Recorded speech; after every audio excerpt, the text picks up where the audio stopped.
Hey, welcome back once again to Kimmel and Cox, your source for all things entertainment. I'm Keith Cox. I'm joined, as I am every week, by my good friend Dylan Kimmel.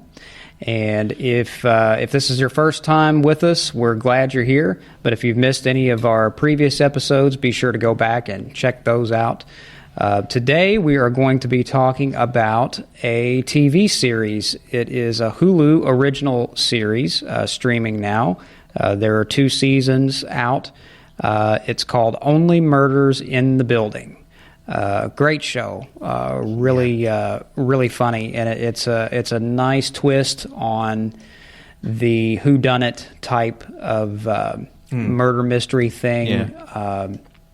It's a very comical take on that. It premiered on August 31st, 2021. Created by Steve Martin and John Hoffman, and starring Steve Martin, Martin Short, and Selena Gomez. A very interesting combination. You have 2 veteran comedians working with someone who is not a comedian. She's an actress and singer. But it actually works out pretty well. It's a very entertaining show. The plot follows 3 neighbors who are all strangers to each other, but they all live in the same upscale apartment building called the Arconia. And so they kind of come together because they're all obsessed with this true crime podcast that's called All Is Not Okay in Oklahoma. I will say that this is the show that got me to message you back saying, hey, do you still want to do that podcast? Oh, right. Yeah. I forgot about that. It's kind of appropriate that we're talking about this show because it's all centered around a podcast. And here we are.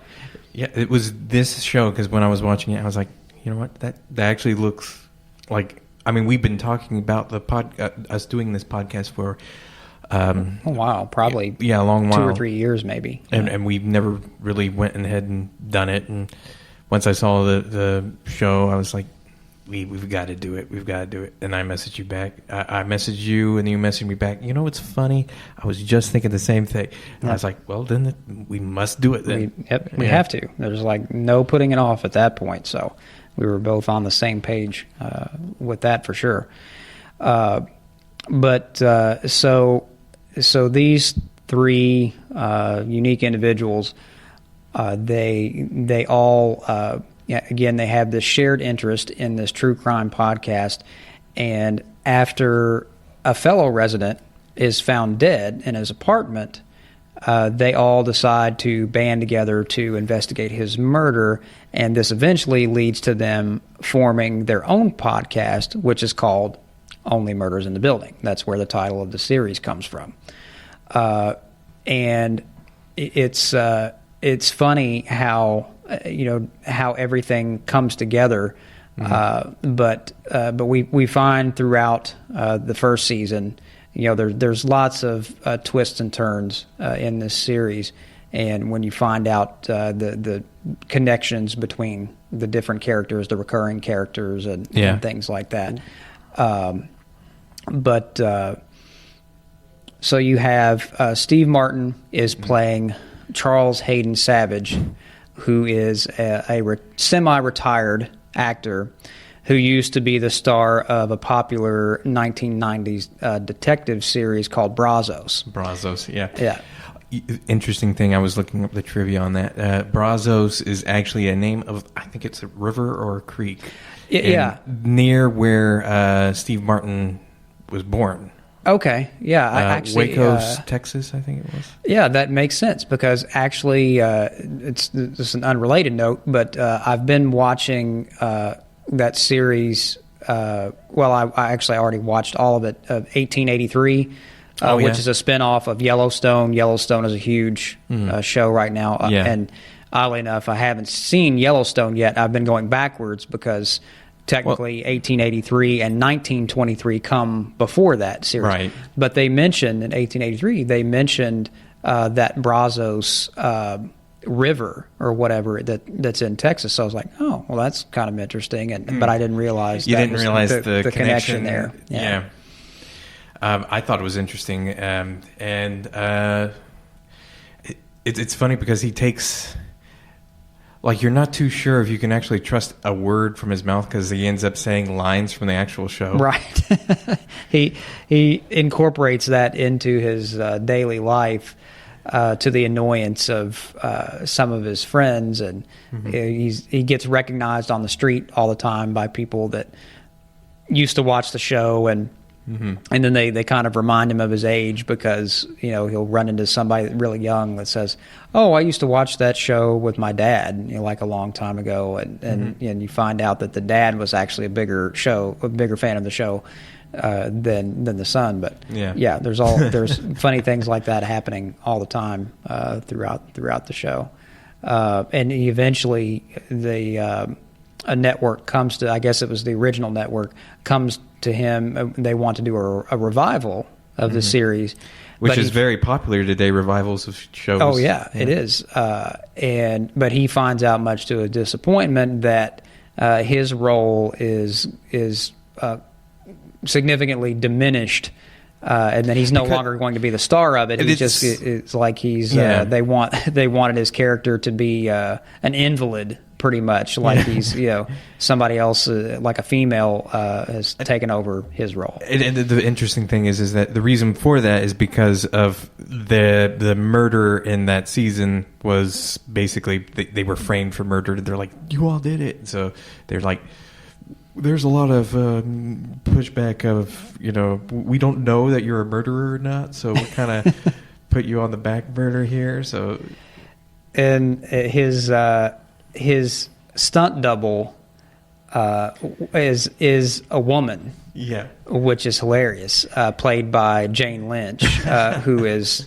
really funny in her own right. But I thought that was a really hilarious twist on that because she has like the white hair and everything like him, and dresses like him and everything, but even steals his women.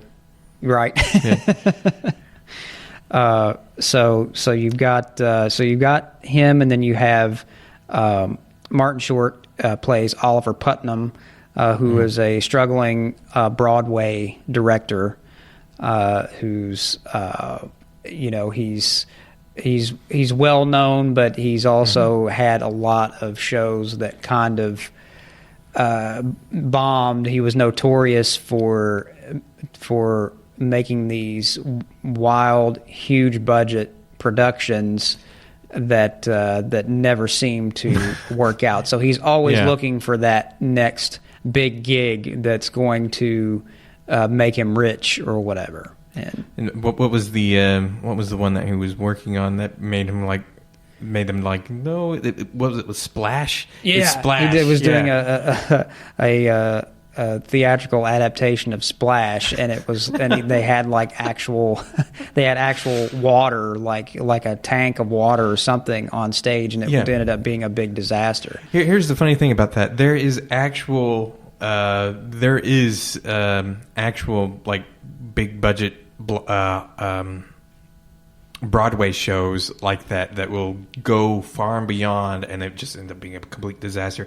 One show comes to mind called it's the Spider-Man Into the Dark, I think is what it was called. And it was a complete disaster because they went beyond. Like okay, so Splash, I think they did what was it, like pools or something like that, and it was they had some kind of a pool built into the stage or whatever, and I think it ended up flooding the theater or something like that, and it was just a big mess. And with the Spider-Man Into the Dark, it was like they had wires and everything like that. You got Spider-Man, you got Green Goblin on their show. You're going to have them spinning across the theater and everything like that. You already see it in your head right there. This is not going to work. This is going to be awful. So he's very close with his son, but we find that because of his lack of success, he actually is always going to his son to borrow money, which is kind of a reversal on what we normally would see in family scenarios, where usually the kids, even when they become adults, that they struggle and they end up having to go back to their parents for to bail them out. And so it's a nice little role reversal there, where a parent is actually the one who's in financial trouble, and it causes his son a lot of frustration. Yeah. It's that is like, I don't know what I would think if my dad he wouldn't. I know my dad. He wouldn't come up to me and ask for money or anything like that. Yeah. But he's not like some guy trying to make a big budget Broadway musical. Yeah. And Selena Gomez plays Mabel Mora, who is an artist, and she is living in a refurnished apartment in the Arconia that she is renovating for her aunt. Mm-hmm. And spoiler alert here, because again we said early on that this is not a spoiler-free podcast, so if you haven't seen the series yet, this would be a good point to stop watching the podcast, go check the series out, and then come back and watch this episode. So don't go any further if you don't want to know like plot points and specific details. But anyway, we find out as the season progresses that she is actually connected to the murder victim. That she grew up with him, spent most of her childhood and high school years with him, and so that was an interesting little connection there. And so she has a very personal reason for wanting to find out who murdered her friend Tim. Right. Well, what was your thoughts going into this show? I didn't really know what to expect because I had not heard the buzz about it. I know that there were, I guess, a lot of people that were excited about it from the moment that Hulu announced that they were going to be doing a series with Steve Martin and Martin Short, not knowing what it was going to be about. But I hadn't really heard any of that. Like, I just happened to be browsing Hulu and I found it. And I was like, "Oh, what's this?" And it's like, "Oh, it's a series." I'm like, "Well, that's interesting." That they have because I have been watching those two for Steve Martin and Martin Short. I've been watching them for years in movies and SNL and things like that. And so I was like, "Well, this could be good." Somebody that big, being in an actual comedy series. I mean, Steve Martin and Martin Short, they've been like friends forever. Yeah. I think the first movie that they did, they were both in. Were they both in SNL? I know Steve Martin was. Steve Martin, a lot of people thought that he was a member of the cast, but he just hosted a lot. Yeah, that's what it is. Especially he hosted a lot. Yeah, especially during those early years. He was on there several times throughout the course of each season. Yeah. So he almost became like a cast member now. But Martin Short was that on was SNL. Yeah, now that fits. Yeah, because now that I'm thinking about it, I'm like, wait a minute, no, he wasn't. And then Martin Short, yes, he was. They both did a movie together, The Three Amigos. Yeah, which is really funny. An underrated comedy, I think. You're gonna hate me. I've never seen it. Man, you gotta start going and checking these movies out. It's classic. What sort of cinephile are you? You don't watch these movies? No, I mean, that's the thing. Is like everybody kind of, I think, has their. We definitely have a lot of movies in common, but then you also have that. We have movies that. That I've seen that you've never seen, and vice versa. Yeah. So you're going to have those differences there, but it's a classic. It again, I think it's kind of an underrated comedy, but a lot of memorable moments and quotable lines and some pretty hilarious scenes in there. But yeah, I mean, you had two comedy veterans. And I guess there was a lot of excitement about the series before it premiered, and actually the the debut episode set a record for the most watched comedy premiere in Hulu history. Did it really? Yeah. Oh, wow. So that was a really big deal, and hence I guess why it's still been very successful. The 2 seasons that are out, and it's actually they are in the process of filming season 3 right now. They had announced sometime last year that they had renewed it for a 3rd season, and that is filming right now. But anyway, very, very entertaining show. Lots of twists and turns, and there's a nice little segue between season 1 and season 2, and you have a lot of recurring characters. Some of the other regular cast members that are worth mentioning. You have Amy Ryan, who plays Jan, who turns out to be a love interest for Charles, which is Steve Martin's character, and she ends up she ends up being the murderer. Yeah, which is something that just kind of came out of left field. But it's they had it pretty well written to where you thought that spoilers, Nathan Lane was he wasn't actually ever, like, he didn't actually involuntary kill anybody. It was his son that he was trying to cover it up. Yeah, which that was all just an accident, anyways. Yeah, it was a complete accident, and it was. He plays. That was another one that I was going to mention. Sorry, Nathan Lane plays Teddy Demas, who owns a chain of popular. What is it? Dips? Deli. It's it's like a deli shop. And, yeah. And but speaking of the dip thing,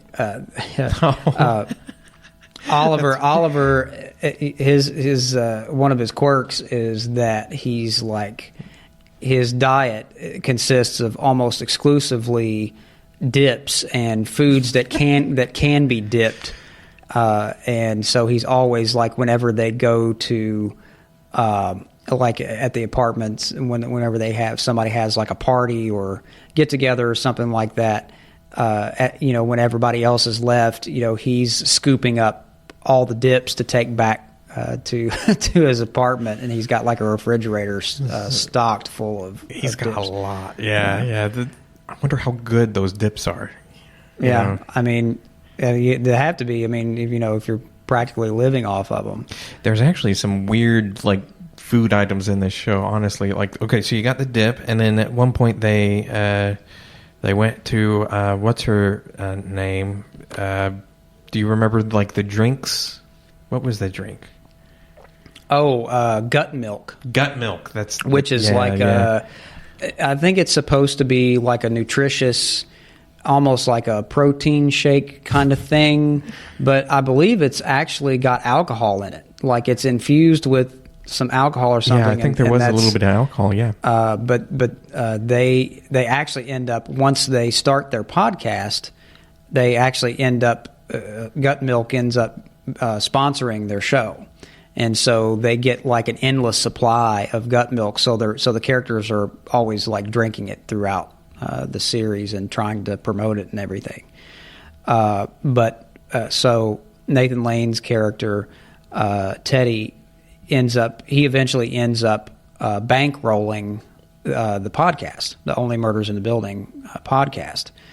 But of course, everything changes once he becomes a suspect, and he wants to shut them up, and he basically wants to shut the podcast down because he feels that they're getting closer to finding out the truth about what happened, and he can't afford that because he doesn't want to ruin his reputation, and his business would crumble and fall. So that was another little plot twist in there. Nathan Lane, I got to say, is an underrated actor. Honestly, Yeah, he really is. he's hilarious. And like, okay, so he plays in Lion King as Timon, and then he plays in Mouse Hunt. I love the Mouse Hunt. That's really good. But yeah, and him in this role is another one where I'm like, yes, I love this actor. He's so good. Yeah, he's a very broad sort of actor because I think people tend to associate him more with theater, Broadway and things like that. Yeah. Because he's also a very talented singer, but yeah. he's usually very flamboyant and broad in the way that he plays his characters. But I mean, theater actors do tend to be. I mean, I'm just saying, theater actors, anyone that has any experience in theater, I'd say, does tend to be really great actors too. Yeah, it's a great training ground if you want to be an actor because you have to learn how to improvise. You know, And not only that, but also like you speak loudly, but you're not yelling. That's the big thing. Like I'm actually that's one of my pet peeves is when someone wants to talk to me across the room and they're yelling. They're actually screaming, and you're thinking that they're mad at you. But when you're doing theater work, it's not that. You have to learn how to project. Yeah, you have to learn how to project without sounding like you're angry. Right. Yeah, it's definitely something that theater actors are more used to, and because they say you have to speak in a way that you're reaching. You have to reach to the back of the room, the back of the house, as they say. And so sometimes it's hard for theater actors to transition to film because they're used to that. They're used to they have to. Oh, I can see that. They have to make all of their movements and expressions and everything very over the top because everybody, no matter where they're at in the room, has to be able to see them. Obviously, with film, it's different because film is so subtle. You can just move your eyes a little bit, and the camera is going to pick it up. The camera is going to pick up every little nuance, everything that you're doing. Yeah. But he's a terrific actor, and great to see him in this as well. Jane Howdyshell plays Bunny Folger, who is she's kind of like I guess she would be the sort of like the building superintendent, if you will. Yeah. And doesn't have a lot of friends. She has a sort of a grating sort of personality, and tends to annoy everybody a little bit. And you kind of end up feeling sorry for her in the second season. Yeah, once you learn a little bit more, because she has more of a role in season 2 because she's the victim. She ends up being the murder victim. And it's great how all of these neighbors kind of come together to investigate her murder. And it's funny because the 3 main characters in the series for season 2, they become the suspects. And so it was a nice little switch from becoming the investigators to becoming the suspects, but they all come together to try to find out who her murderer is, even though they initially didn't really care for her that much. Yeah, it's it was really heartbreaking near the end. Like when you see that she was, because there was points in there where you're like, oh man, that's really sad that she actually is a pretty lonely person, and then yeah. And not only that, but even Steve Martin's daughter ends up his character's daughter, right? Not real life daughter. I mean character daughter. Ends up showing up, and that adds a whole new level of danger for them because now they had a very strained relationship well, I guess not really strained. They were still communicating, but he wasn't seeing his daughter. Yeah. But she comes back into his life, and she actually kind of she actually kind of helps them with their investigation. Who's the actress that played her? Oh, that was. Give me just one moment here. I can find that out.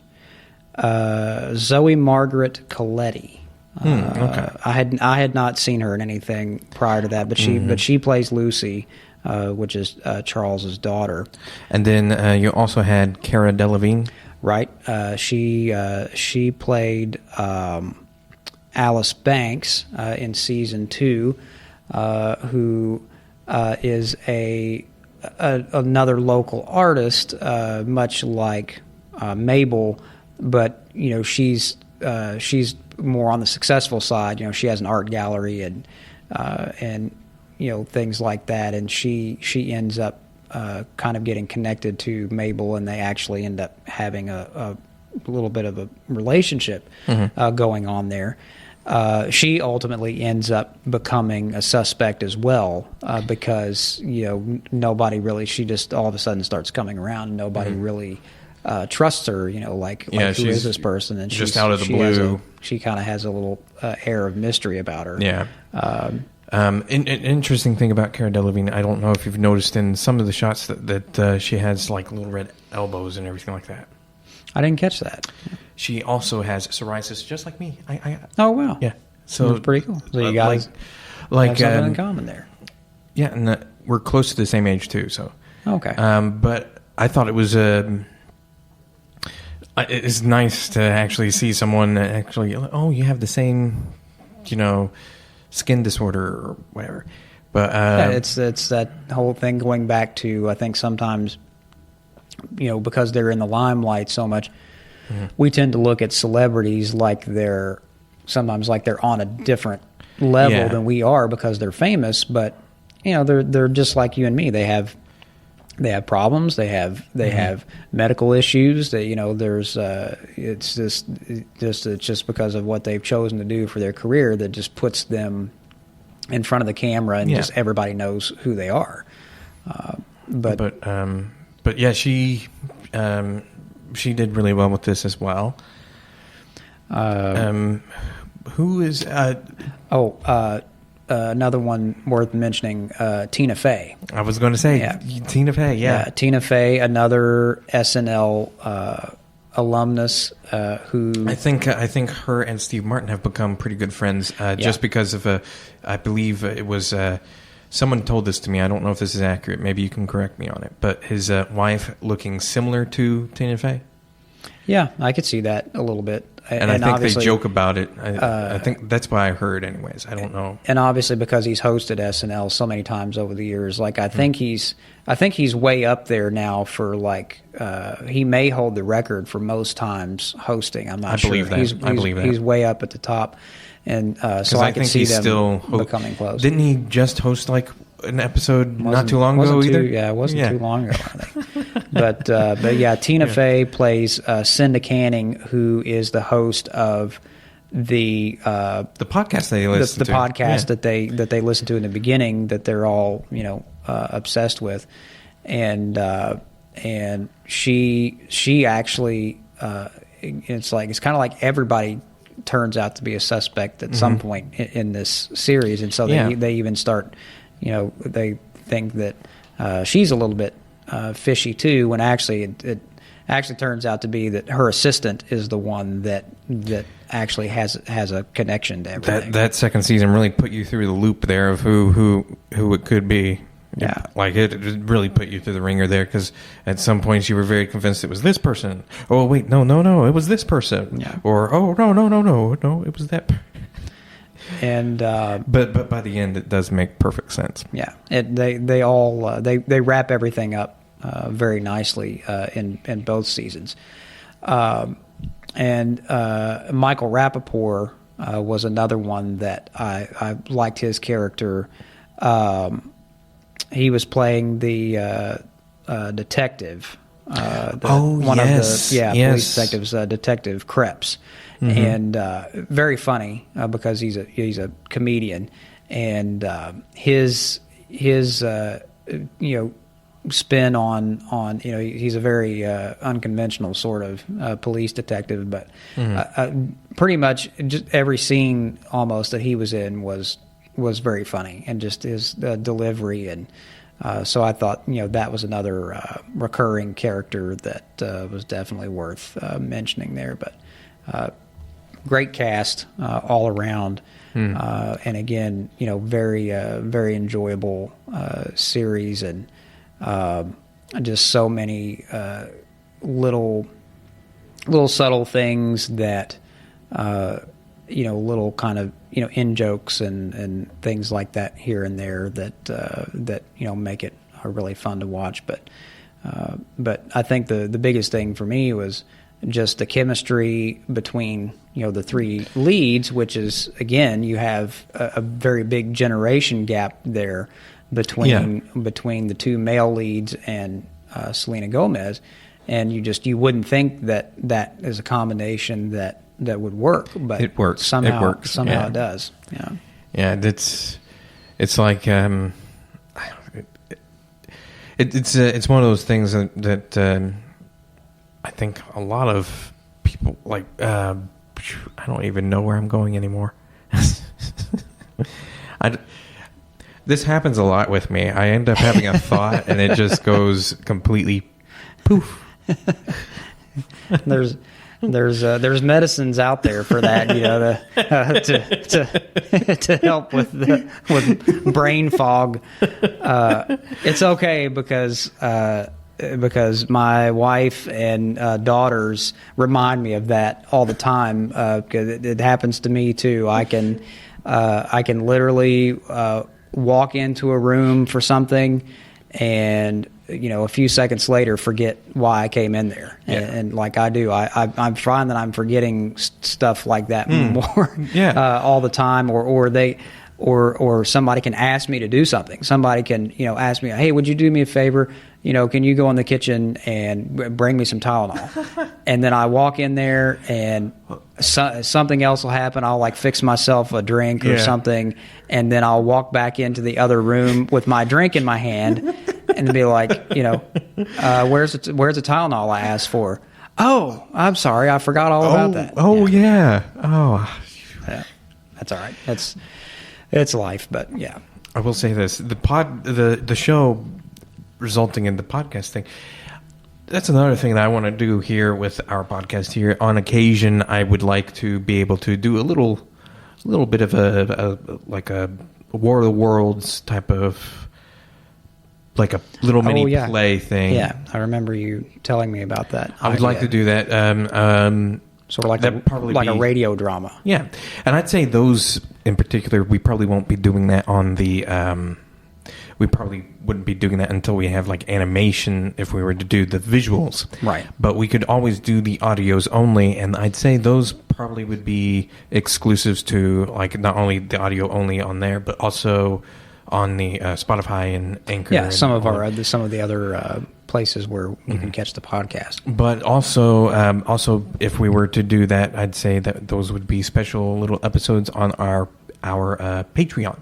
Right.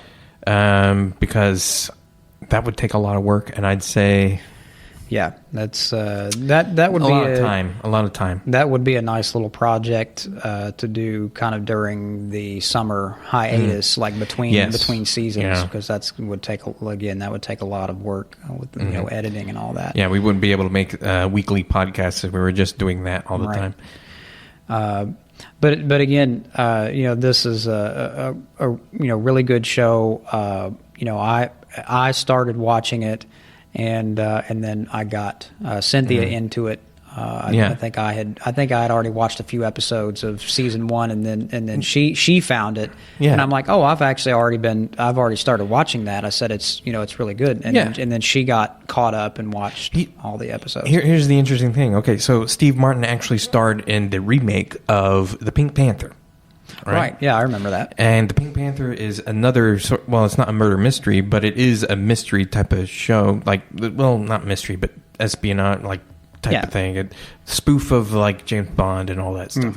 With Inspector Clouseau, and it's got a little bit of detective work in there. And I had a little bit of that a little bit of that, like if you've seen the Naked Gun movies. And yes. There's a little bit of that type of humor. It's very, very satirical. Yeah. And I'd say that Steve Martin's take on Inspector Clouseau was not as well received. I thought he did really good. Yeah. But again, you did really good and you made it your own, and that's all great. But I think you're also kind of making something that's very familiar, and people tend to hold on to the original. Right. Peter Sellers. Am I saying the right name? Yeah. Okay. And that's typically who people envision, and he certainly brought a lot to those movies.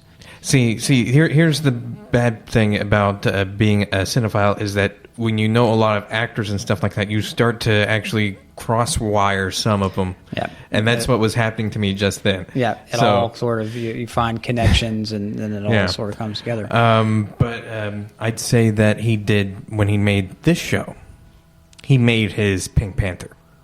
He made it right. Yeah.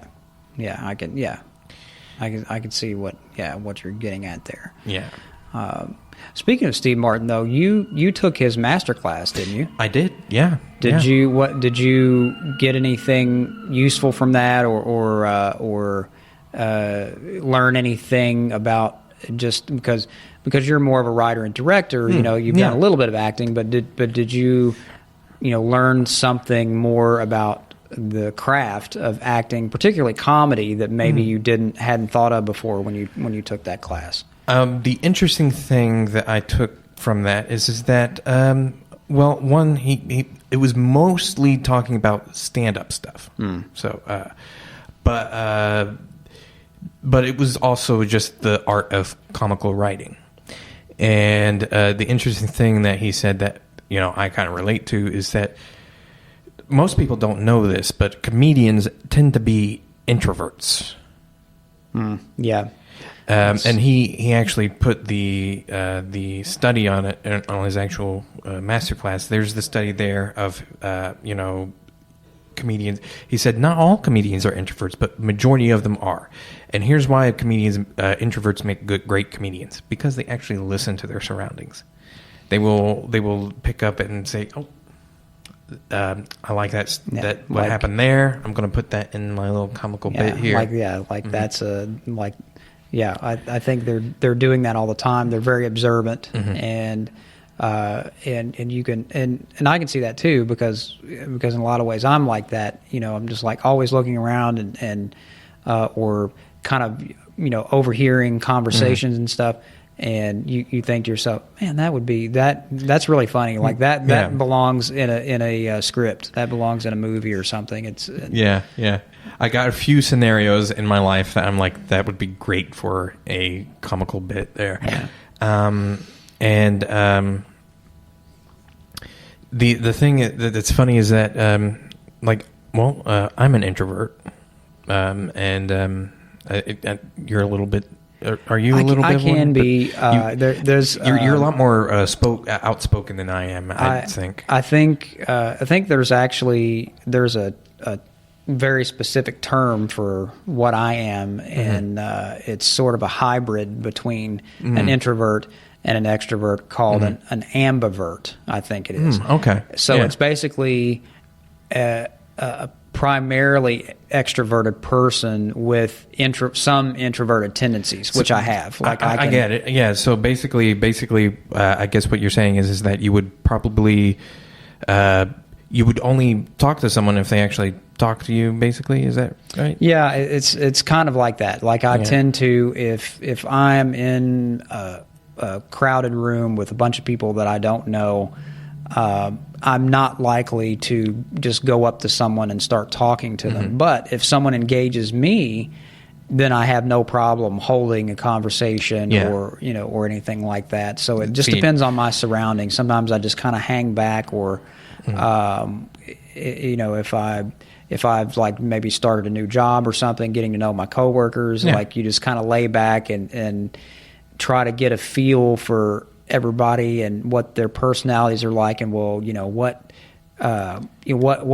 what kinds of things can I say or can I not say, and then as I start getting to know people, then I loosen up more and I become more myself. The funny thing is that an introvert comedian, I imagine when someone sees a comedian like Steve Martin down the street, he will, they'll be like, they would probably walk up to them and be like, hey, tell me a joke.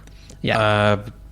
It doesn't work that way. It's weird that people who probably would normally be a little bit more shy or reserved have no problem walking up to someone famous. Yeah. And I guess that's a testament to how actors and other celebrities draw people in, and you almost feel like, because you've been watching them for so long, you almost feel like they're part of your lives, I guess, or like like they're almost part of your family, because they've been, you've been watching their movies or their TV shows where they're basically, in your living room every week. You're watching them, and so it's funny how people have that sort of connection where if it was just a random stranger on the street, they probably wouldn't walk up and just start talking to them. But it's like celebrities, they feel like they have some kind of approachability to them simply because they're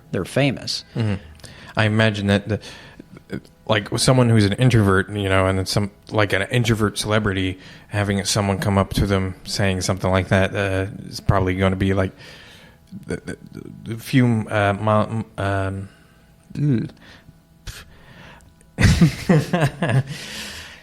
Okay, so say someone comes up to an introvert celebrity and then they talk, ask them for their autograph or whatever, and the introvert celebrity is like very quiet, and it's like, oh yeah, and then immediately that person's like probably thinking, this guy is an asshole. I don't like him. The truth of the matter is that you just interrupted this guy who is at peace when they're quiet. And when not only that, but they're probably socially awkward, probably not very good at conversating. So because you have to think that when they're playing a role, they're not. They're playing a character, and they are also speaking someone else's words. Yeah. Most of the time, the jokes and stuff that they're saying, they've been written by somebody else, and so they don't necessarily, and many of them are funny in real life too, but they don't necessarily have that same kind of wit. Right. And not only that, but it takes time to actually come up with a joke like that. Yeah. And not everyone is going to come up like, say, here's the beauty of movie making. Characters can say things that you wouldn't even think of until like maybe 30 minutes or even like a day later after the event happened. But with a movie, they can say it right then and there and be like, oh, yes, that's how I want to be. You're never going to be that. So and some actors are very good with improvisation, and they can take or they can take the lines from a script and make it their own. But there was a I believe there was a segment on. I might have been thinking of a different masterclass. So because I did take a few others. Improv. I believe there was a section on improv with his. Improv is fun. I find improv fun. Oh yeah, it is. It is a lot of fun. Some actors don't like improv. I was not a fan of it. Like initially, like I always found that improv in the beginning, like when I first started to pursue acting, I found that it was a little bit more difficult for me. Like I tended to like that structure. I tended to like to have something prepared, but I eventually became a little bit better at that, and it's like anything else. It just takes practice. Now here's the thing. The interesting thing about improv, I'm improving right now. Keith actually has his notes in front of him. Yeah, I don't have my notes. It's a little of both with me. I do kind of have some bullet points, but then I fill it in. I fill in those gaps with improv conversation. And that's perfect. Yeah. I don't know. I don't know. Maybe because we've talked about us having notes before, and me, even when I'm having the notes, it doesn't keep me in line and yeah, keep you on track. But that's okay. You know, I mean, it's we're still very early, in this podcast, and we're still finding a rhythm. But you know, we're getting there. I'll have to say, I'm going to bring it back to the Only Murders in the Building there. So Steve Martin Short, and Selena Gomez. What's the what's like the overall theme, or no, like the characters there are so perfect together and everything like that. But what would you think? What do you think actually made it click there with each character individually that made them so entertaining to watch? Because they are entertaining to watch, and you know, it doesn't matter which character you're watching. If they're separate, they're still interesting. Yeah. I think I don't know. I think it has a lot to do with the different backgrounds for the leads. You know, because again, you have two comedy veterans who have done everything. Who have done stand-up comedy. They've done film. They've done television. They've done Martin Short. You know, has done Broadway, and you know, taking their experience, and then you have someone younger like Selena Gomez who, hasn't had that experience. And so I think you can kind of see how someone like that is sort of like in character, is sort of learning from, from these older guys who have been around for a while. And the characters don't really have anything in common with each other. In real life, they probably, Steve Martin and Martin Short probably would have nothing in common with Selena Gomez other than the fact that they're all performers. Yeah.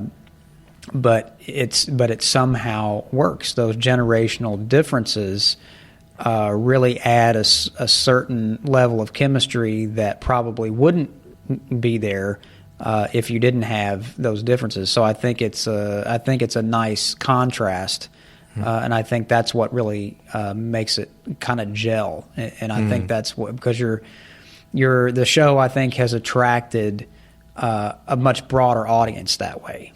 You know, you have people that are like, our age, and particularly, my age, because there's a pretty big age gap between you and me.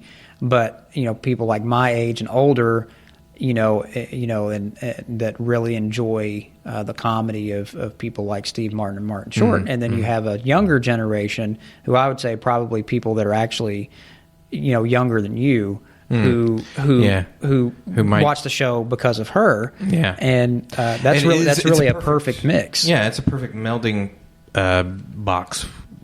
That it's bad metaphor. You get what I'm trying to say. Yeah, it's it is. It's a melding pot. Yeah, melting pot. Yeah, melting pot. Melting.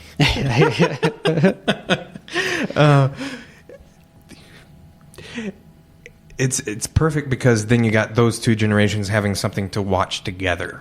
Exactly. I think, and that's a good point too. I think Only Murders in the Building is a family kind of show. Well, there is language in it. There is language. It is. So be mindful of that. But, there are certainly adult themes in there, but it's not like some other things on TV. No, it's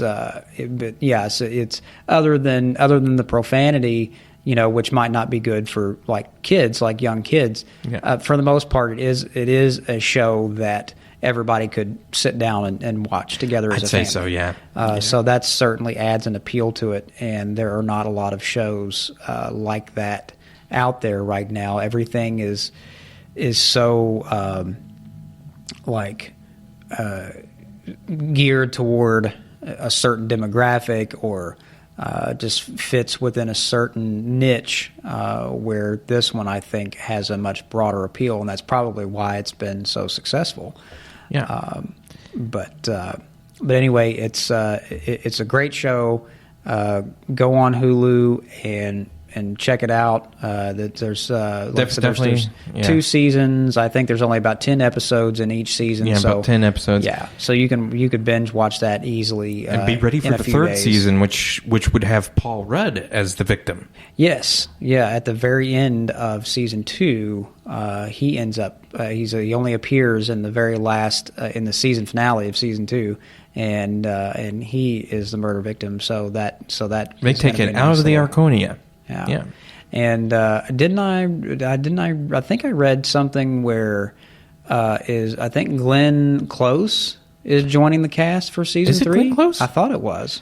I thought it was Meryl Streep. Maybe it was Meryl Streep. I can't remember. They look similar, so yeah. They have similar features. Yeah, and because I was thinking of was it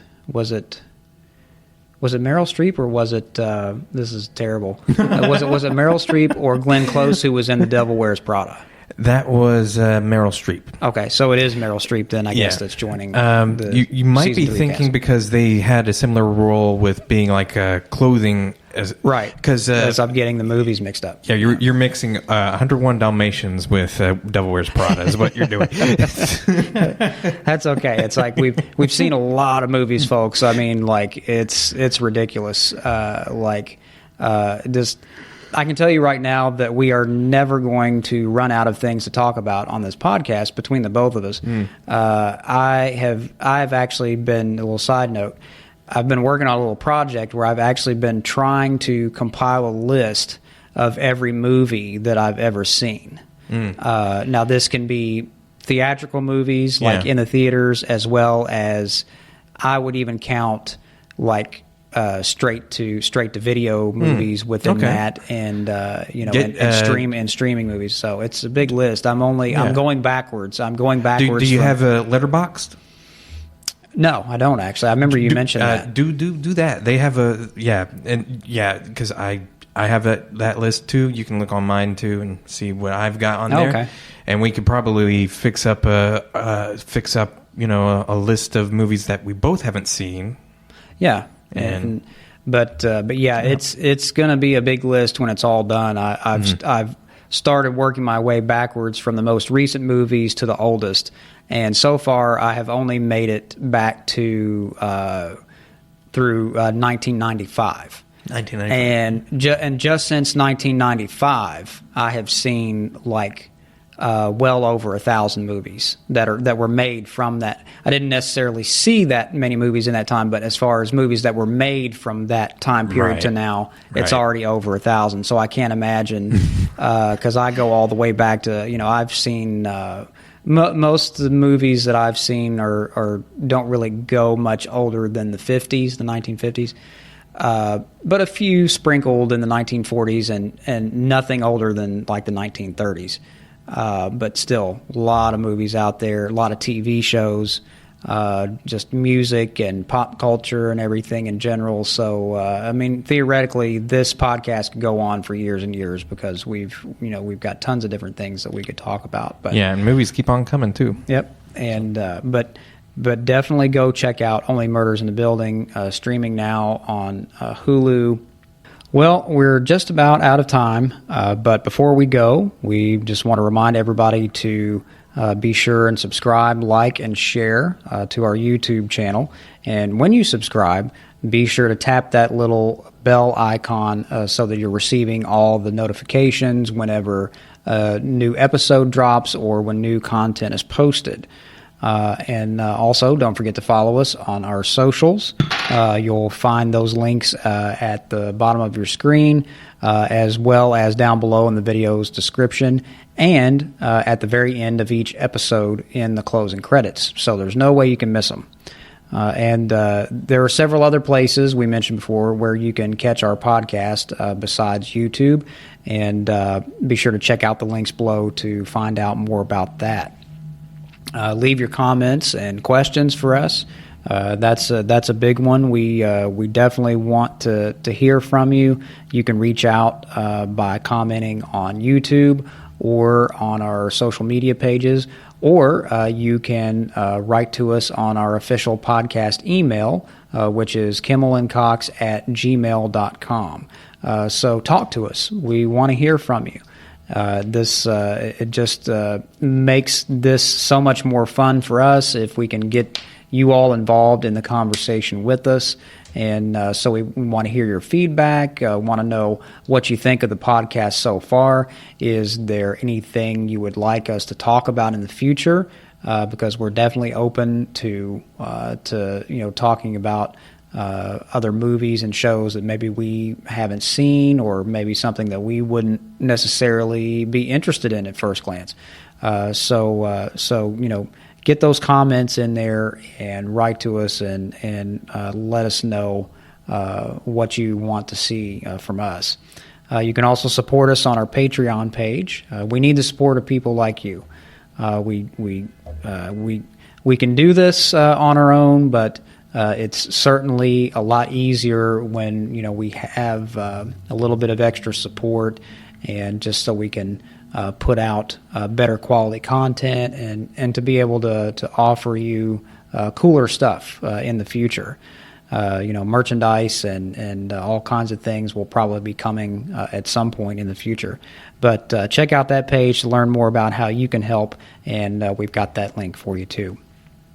Next week, we will be talking about the 2020 film Tenet. Yes. Starring Robert Pattinson, which I have not seen, so that's going to be a little homework for me. It's Robert Pattinson and John David Washington, with Denzel Washington's son. Okay. So, yeah. I have heard good things about it, so I'm anxious to check that out, and it sounds like it's going to be one of those movies that keeps you thinking and keeps you guessing the whole time. So be sure to tune in next week for that. But that's all for today. We hope you'll join us next week, and until then, be good to yourselves, and we'll see you next time.